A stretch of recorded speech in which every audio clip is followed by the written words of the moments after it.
Здравствуйте! Вы смотрите актуальное интервью в студии Валерия Наумова.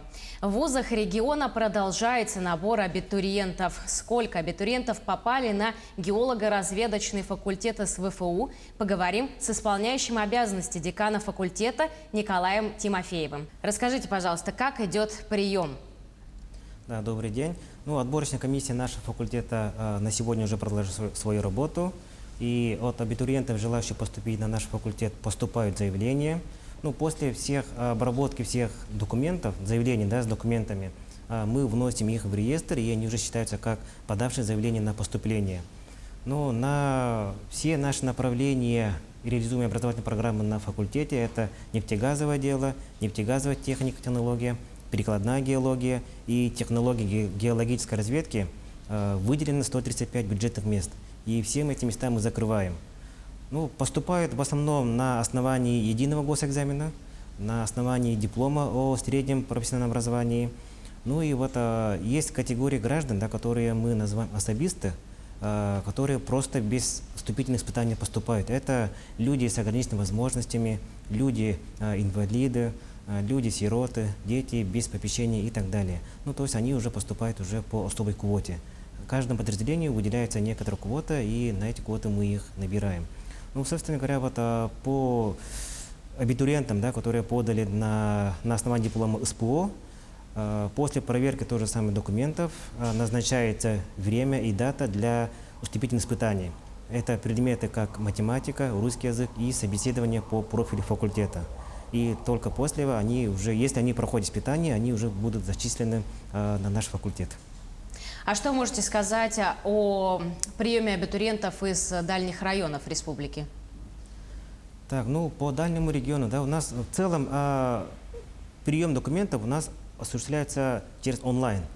Есть личная страница абитуриента, каждый абитуриент создает страницу на платформе нашего университета Северо-Восточного, и там уже они направляют все необходимые документы. Наша отборочная комиссия все эти поступившие документы проверяем, недостающие документы мы запрашиваем, и только после этого мы их вносим в реестр. А также еще могут подать документы через госуслуги. Вы уже в первом вопросе мне рассказали о некоторых направлениях вашего факультета. Расскажите, пожалуйста, о самых наиболее актуальных направлениях и, может быть, почему они стали актуальными. Тут стоит отметить, что все наши образовательные программы, они без исключения нацелены на геологическую и нефтегазовую отрасль. Собственно говоря, и как показывает наша практика отборочной комиссии, актуальными, наиболее актуальными и перспективными остаются нефтегазовое дело и нефтегазовая техника, технология. Но оно понятно, потому что освоение добычи нефти и газа, транспортировка, хранение нефти и газа до населенных пунктов, оно имеет значимое социальное значение в нашем регионе, государстве. Поэтому по всей стране, во всех вузах, где реализуется данное направление, там у них всегда есть конкурс. Расскажите о дополнительном наборе. Как еще могут поступить абитуриенты? Куда еще? С учетом таких непростых обстоятельств, которые мы наблюдаем в нашем регионе, не только в нашем регионе, по всей стране, это пандемия, пожары, природные стихии. Просто некоторым ребятам, данный процесс, данные обстоятельства, они усложнили процесс подачи абитуриентов документов. Просто некоторым ребятам просто не было возможности подать документы вовремя. Срок, который мы установили, по всей стране был установлен. Из-за того, что там нет электричества, нет доступа к интернету и так далее. И, собственно говоря, объявляя о дополнительном наборе, наш университет Северо-Восточный федеральный, мы дали возможность ребятам поступить в высшее учебное заведение, получить необходимые знания для самореализации, для становления профессиональной личностью и так далее. Собственно говоря, до сих пор мы по доп. Набору набираем на такие направления образовательной программы, как прикладная геология, технологии геологической разведки и нефтегазовая техника и технологии в заочной форме обучения. Заявления до сих пор поступают. Давайте поговорим о подготовке кадров в институте. Как у вас устроена эта самая подготовка? В нашем факультете реализуется, как я уже сказал, 4 направления подготовки. Это прикладная геология, технология геологической разведки, нефтегазовое дело и нефтегазовая техника и технология.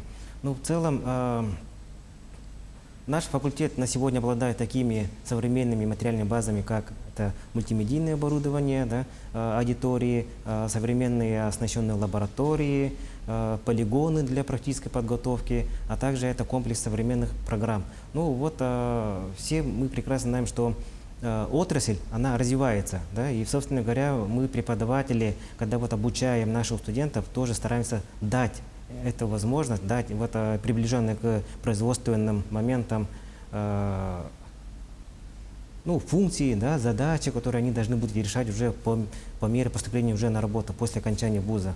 Ну, ведь сегодня геологи, буровики, нефтяники, газовики — это не те специалисты, которые, да, с высшим образованием, которые покоряют просторы тайги, открывают новые месторождения, да, добывают нефть, газ. Это специалисты, высококвалифицированные специалисты, которые умеют разрабатывать проекты, они умеют разрабатывать стратегические задачи, которые стоят перед компаниями. Да, это люди, которые принимают решения, как производственный менеджмент. Вот, и вот эти качества, они должны быть уже освоены в студенческие года, и когда мы выпускаем наших студентов, мы вот эти компетенции полностью вот, передаем студентам, чтобы они уже были наготове. Да, вот как только выпустились, они уже спокойно будут идти на работу и справляться вот с задачами, которые стоят перед компаниями.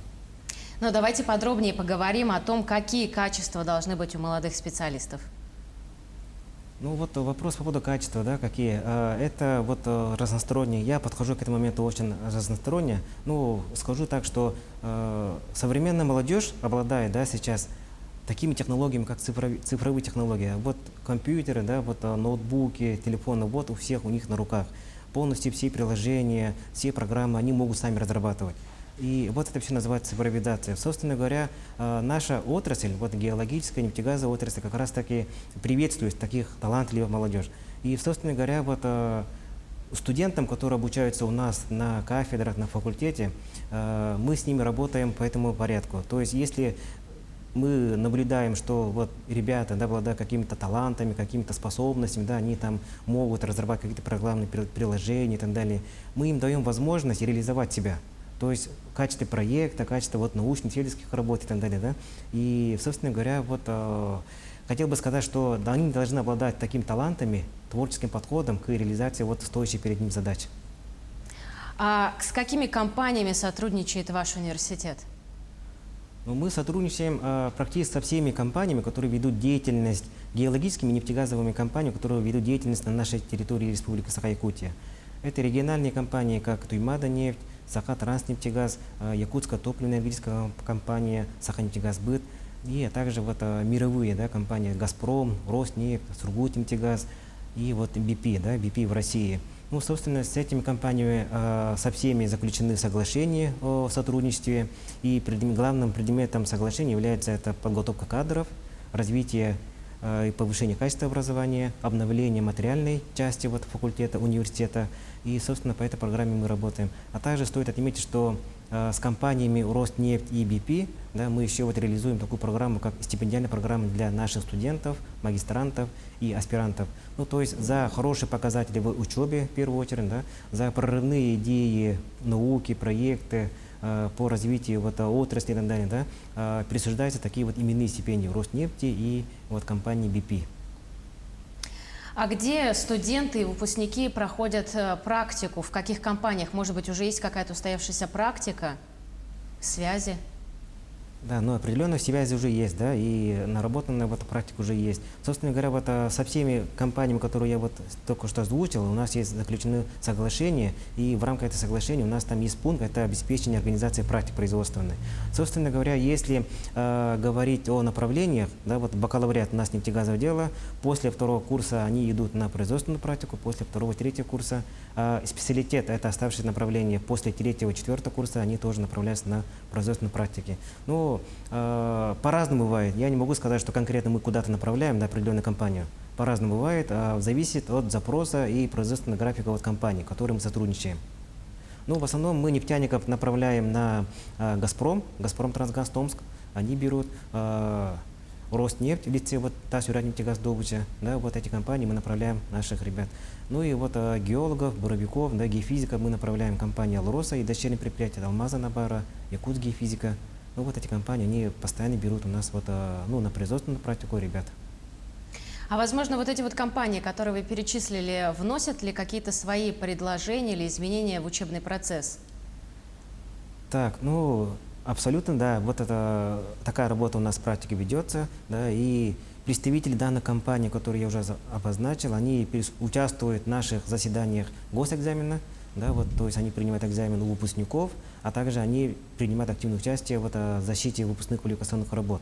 Ну, собственно говоря, таким образом они заранее уже знают, кто будет к ним прийти на работу, да, с кем они будут дальше работать, на что способны наши ребята, да, и так далее. Ну, собственно говоря, мы и сами стараемся выйти на производственные компании, чтобы, да, совершенствовать наш учебный план.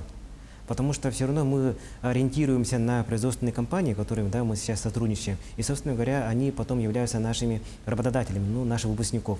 Поэтому мы тоже заинтересованы, что они вот хотят увидеть, да, вот наших студентов, на что мы должны обратить внимание вот, при реализации вот, образовательных программ. Это очень серьезный момент, который мы всегда вот, приветствуем. И, собственно говоря, вот каждое направление по образовательной деятельности мы выходим к компаниям, разговариваем, да, и, собственно говоря, учитываем их мнение. У нас бывают такие вот моменты, когда мы обмениваемся мнениями, да, опытами и так далее. Ну и сейчас в наше время учебный процесс очень быстро меняется, и, возможно, рабочие компании предлагают вам какие-то предложения по переквалификации или повышению квалификации. Да, определенно такие курсы у нас есть, и, собственно говоря, на факультете мы тоже это развиваем. У нас вот, ну, раз затронули, да, образовательную программу, мы работаем на основании вот профстандартов. Сейчас вот с 2018 года у нас по всей стране, да, внедрена такая вот федеральная государственная образовательная стандарт, это ФУГОС третье поколение, да, 3++ называем. И, собственно говоря, вот этот стандарт, он нацелен на профессиональные стандарты. То есть каждая профессия, каждый специалист, он должен осваивать определенные рабочие функции, да, это уметь, владеть и знать. И вот эти моменты мы все передаем нашим студентам. И, собственно говоря, при разработке данных программ, образовательных программ, мы обязательно проходим согласие вот у работодателей, наших работодателей. С ними согласуем, они тоже самое, да, вносят свои какие-то предложения, да, исправления какие-то могут быть. Ну, собственно говоря, это все нацелено для того, чтобы наши студенты, наши выпускники обладали именно необходимыми компетенциями, которые нужны будут потом после завершения учебы. Ну и напоследок расскажите, как поменялась или меняется ваша профессиональная отрасль? Ну, геологическая и нефтегазовая отрасль, да, она сильно меняется с каждым годом. И не секрет, что одним из первых, да, данная наша отрасль, она перешла на цифровизацию. Сейчас очень много разрабатываются новые мероприятия, да, которые нацелены на автоматизацию, на цифровизацию вот, производственного цикла. Собственно говоря, это позволяет повысить, во-первых, производительность, да, исключая человеческий фактор, и, самое главное, повышает безопасность. И по этому плану, да, то же самое мы работаем. У нас очень много специальных курсов, специальных дисциплин, которые именно вот развивают данные компетенции, чтобы наши выпускники то же самое, да, вот даже в стенах нашего университета, факультета, они развивали данное направление, они разрабатывали какие-то новые проекты, да, и реализовали свои идеи, которые способствуют цифровизировать и автоматизировать отрасль. Ну, собственно говоря, в этом плане геологические и нефтегазовые отрасли не стоят на месте, они всегда идут ногу со временем, да, у них всегда новые идеи появляются, у них всегда новые какие-то вызовы. Они нам говорят, да, вот надо вот так делать, развивать это направление, тут нужно, да, усилить какую-то вот часть и так далее. Ну, мы вот тесно сотрудничаем, работаем со всеми вот компаниями, которые ведут деятельность на нашей территории республики. Спасибо большое, Николай Гаврилевич. Вам спасибо. А я напомню, что сегодня в рамках передачи «Актуальное интервью» мы разговаривали с исполняющим обязанности декана геолого-разведочного факультета СВФУ Николаем Тимофеевым.